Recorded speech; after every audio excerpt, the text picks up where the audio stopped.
For today's video, magkakabit tayo ng Modelista Kit for Land Cruiser 300.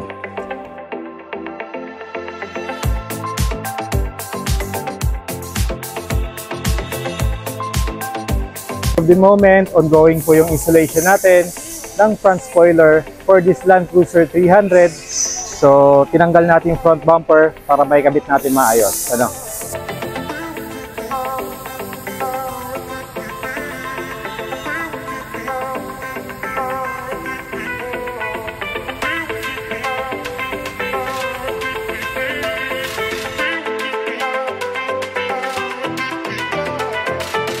So ayan po, ito na yung old bumper natin. Ito na yung bago, yung Modelista. Ayan, di ba? Napaka-aggressive look. Ito yung inclusion ng front spoiler natin. Siyempre yung mga grills, retainers, and clips. Ayan. Kasama na po yan sa isang package. So ito yung mga stock grills niya, matte finish lang. So yung Modelista is naka-glossy look na.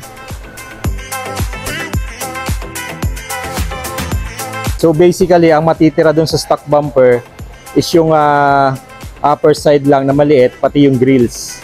So the rest is palet. Naman po yung lower grill natin. So kung makikita nyo, glossy finish na siya.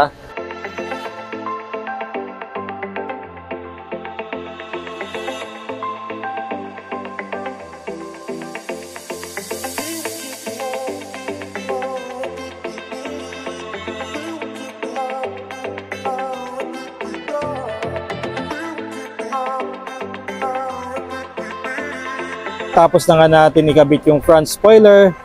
Ngayon, yung likod naman. As of the moment, ongoing pa yung dismantling natin ng stock rear spoiler niya para palitan na natin ng Modelista Kit. So by the way, ito pala yung Modelista Kit natin. Nandito pa sa box. Of course, yung mga grills niya, clips, and retainers. Ayan. Excited na ako kung anong final outcome nito.